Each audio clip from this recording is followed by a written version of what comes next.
Hello दोस्तों, स्वागत है आपके अपने YouTube channel target civil services में। आज है 7 दिसंबर और 7 दिसंबर से जितने भी करेंट अफेयर्स के क्वेश्चन बनेंगे, सारे क्वेश्चन को इस लेक्चर में हम डिस्कस करने वाले हैं। और साथ ही दोस्तों, इन करेंट अफेयर्स के क्वेश्चन से जो भी एक्स्ट्रा फैक्ट बनेगा उन्हें भी हम देखने वाले हैं।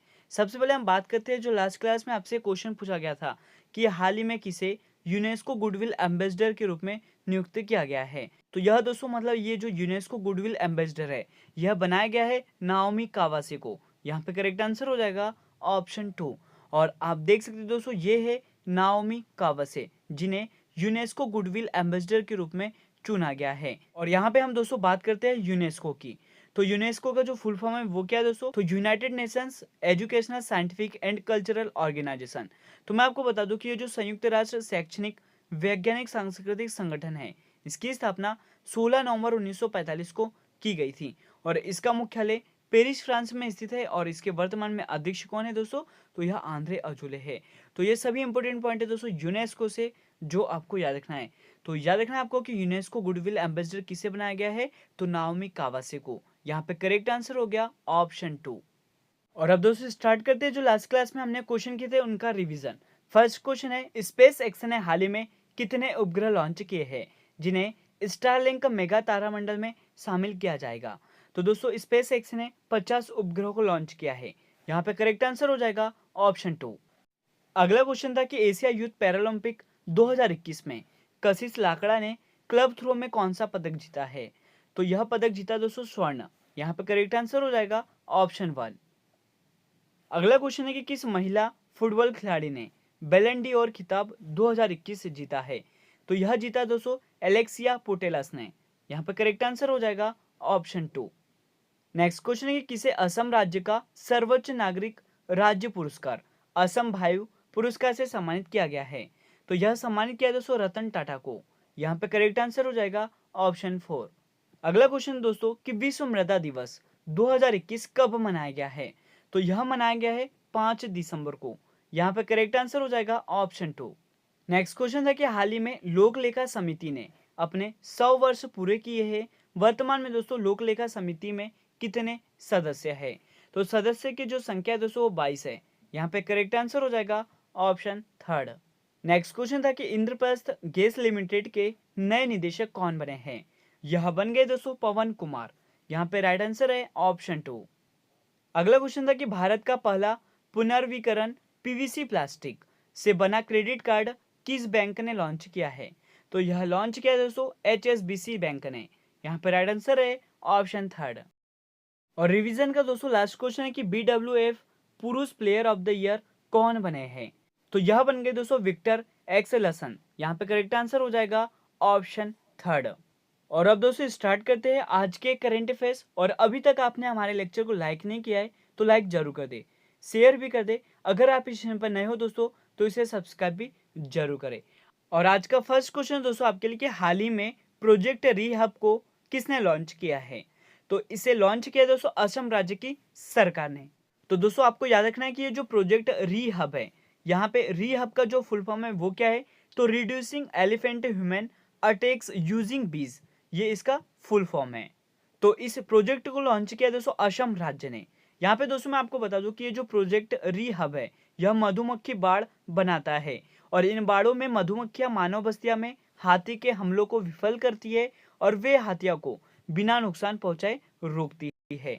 प्रोजेक्ट रीहब खादी और ग्रामोद्योग आयोग द्वारा कार्यान्वित की जाती है। केवीआईसी खादी और ग्रामोद्योग आयोग अधिनियम 1956 के तहत स्थापित एक वैधानिक निकाय है।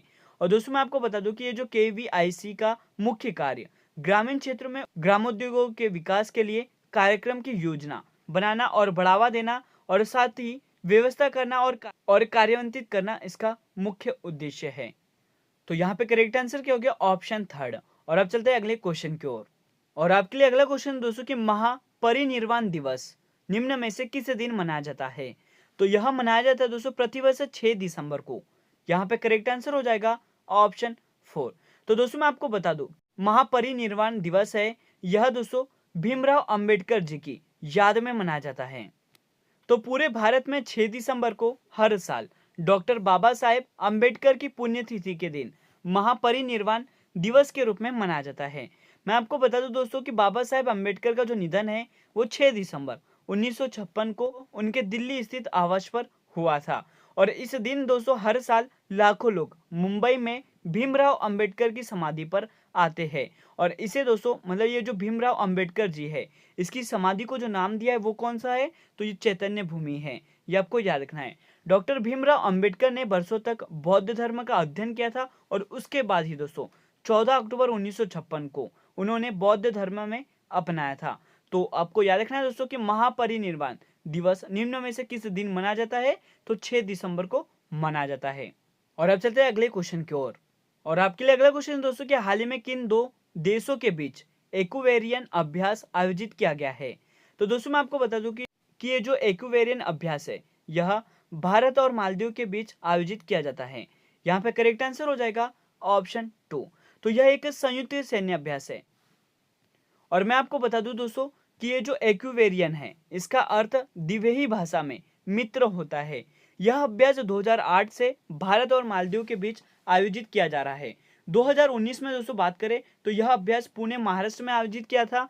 और 2021 का जो एक्वेरियम अभ्यास है यह मालदीव में आयोजित किया गया है। और इस अभ्यास से सेनाओं को एक दूसरे के अभ्यास और प्रक्रियाओं को समझने में मदद मिलती है। तो आपको याद रखना है दोस्तों कि एक्वेरियन अभ्यास किन दो देशों के बीच आयोजित किया जाता है, तो भारत और मालदीव के बीच। और अब चलते हैं अगले क्वेश्चन की ओर। और आपके लिए अगला क्वेश्चन है कि हाल ही में न्यूजीलैंड के किस बॉलर ने एक पारी में सभी 10 विकेट लेने वाले विश्व के तीसरे खिलाड़ी बन गए हैं। तो यह बन गए दोस्तों एजाज पटेल। यहाँ पे करेक्ट आंसर हो जाएगा ऑप्शन 1। और आप देख सकते हो दोस्तों ये है एजाज पटेल जो कि न्यूजीलैंड के प्लेयर है। और इन्होंने दोस्तों एक पारी में सभी 10 विकेट लेने वाले यह विश्व के तीसरे खिलाड़ी बन गए हैं। तो दोस्तों मैं आपको बता दूं कि न्यूजीलैंड के स्पिनर एजाज पटेल ने भारत के खिलाफ टेस्ट मैच की एक पारी में 10 विकेट लेकर इतिहास रच दिया है। और वह ऐसा करने वाले दुनिया के तीसरे और न्यूजीलैंड के पहले गेंदबाज बन गए हैं। इससे पहले दोस्तों इंग्लैंड के जिम लेकर और भारत के अनिल कुंबले ये कारनामा कर चुके हैं।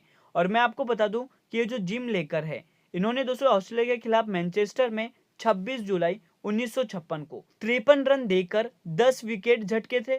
और वहीं दोस्तों 4 फरवरी 1999 को अनिल कुंबले ने 74 रन देकर दिल्ली के फिरोज शाह कोटला मतलब अब इसे दोस्तों अरुण जेटली स्टेडियम से जाना जाता है। तो अनिल कुंबले ने दोस्तों पूरी पाकिस्तानी टीम को अकेले समेट दिया था। तो आपको याद रखना है यहाँ पे करेक्ट आंसर क्या हो गया, ऑप्शन 1 एजाज पटेल। और अब चलते हैं अगले क्वेश्चन की ओर। और आपके लिए अगला क्वेश्चन है दोस्तों कि 100% कोविड-19 टीका करवाने वाला देश का पहला राज्य कौन सा बन गया है। तो यह बन गया दोस्तों हिमाचल प्रदेश। यहाँ पे करेक्ट आंसर हो जाएगा ऑप्शन 2।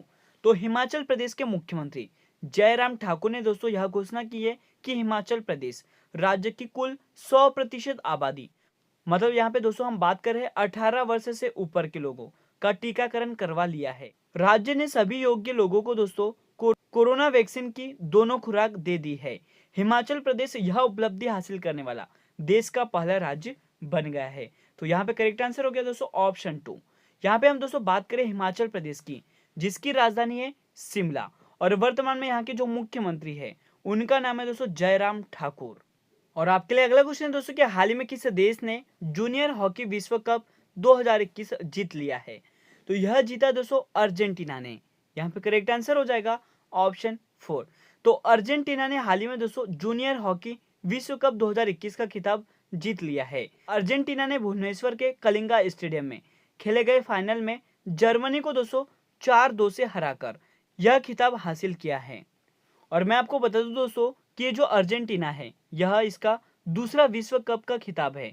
और इससे पहले दोस्तों टीम साल 2005 में याद रखना है आपको कि अर्जेंटीना ने 2005 में भी यह खिताब जीत चुका है। और जर्मनी की बात करें तो जर्मनी ने दोस्तों 6 बार यह चैंपियनशिप जीत चुके हैं। तो याद रखना यहाँ पे करेक्ट आंसर हो गया ऑप्शन 4। यहाँ पे हम दोस्तों बात कर रहे थे इंटरनेशनल हॉकी फेडरेशन की। इसकी जो स्थापना है वो 1924 को की गई थी। और इसका मुख्यालय लुसाने स्विट्जरलैंड में स्थित है। और वर्तमान में इसके अध्यक्ष नरेंद्र बत्रा है।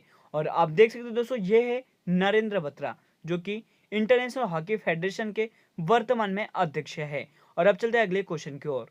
और आपके लिए अगला क्वेश्चन है कि हाल ही में किस केंद्रीय मंत्रालय द्वारा श्रेष्ठ योजना को लॉन्च किया जाएगा। तो यह लॉन्च किया जाएगा दोस्तों सामाजिक न्याय और अधिकारिता मंत्रालय द्वारा। यहाँ पे करेक्ट आंसर है ऑप्शन थर्ड। तो सामाजिक न्याय और अधिकारिता मंत्रालय लक्षित क्षेत्रों में उच्च विद्यालयों में दोस्तों छात्रों के लिए आवासीय शिक्षा योजना शुरू करने जा रहा है।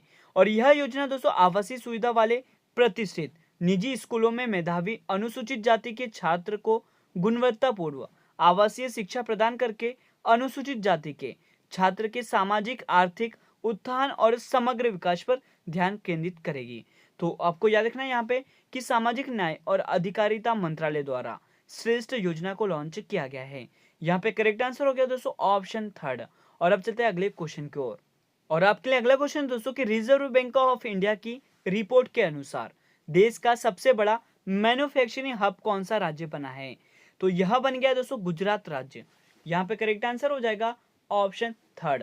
तो दोस्तों मैं आपको बता दूं कि रिजर्व बैंक ऑफ इंडिया के आंकड़ों के मुताबिक गुजरात देश का सबसे बड़ा मैन्युफैक्चरिंग हब बन गया है।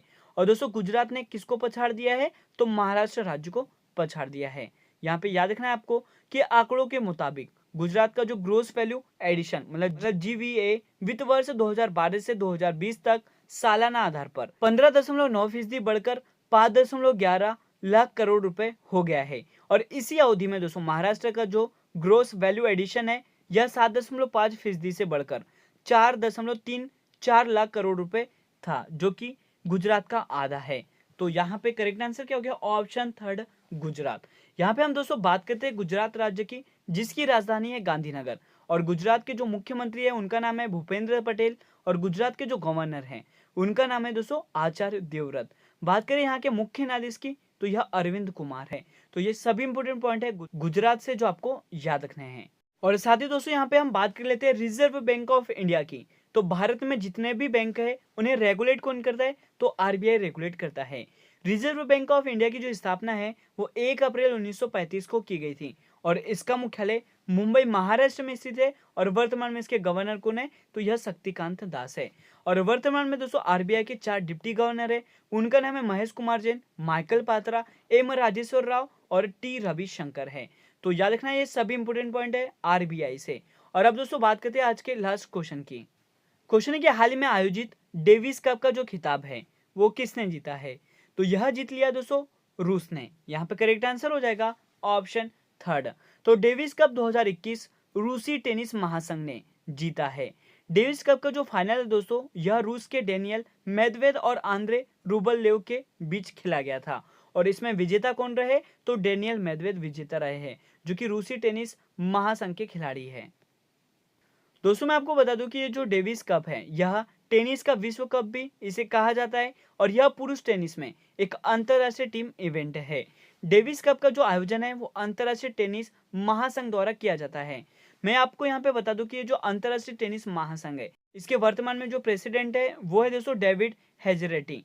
और इसका जो हेडक्वार्टर है वो लंदन यूनाइटेड किंगडम में स्थित है। और इसकी जो स्थापना है वो दोस्तों कब की गई थी? तो 1 मार्च 1913 को अंतरराष्ट्रीय टेनिस महासंघ की स्थापना की गई थी। तो ये सभी इंपोर्टेंट पॉइंट है दोस्तों इस क्वेश्चन से जो आपको याद रखने हैं। और अब दोस्तों हम बात करते हैं आज के क्वेश्चन ऑफ द डे की। तो आज का जो क्वेश्चन है आपके लिए कि स्वच्छ सर्वेक्षण 2021 की रिपोर्ट के अनुसार कौन सा शहर लगातार 5वीं बार सबसे स्वच्छ शहर घोषित हुआ है? इसका सही जवाब आपको कमेंट सेक्शन में देना है। तो दोस्तों आज का लेक्चर हमारा यहीं पर एंड होता है। अगर आपको हमारी मेहनत अच्छी लगी हो तो इसे लाइक जरूर करें, शेयर भी करें। अगर आप इस चैनल पर नए हो दोस्तों तो इसे सब्सक्राइब भी जरूर कर ले। Thank you so much guys for watching this video. Bye bye, take care.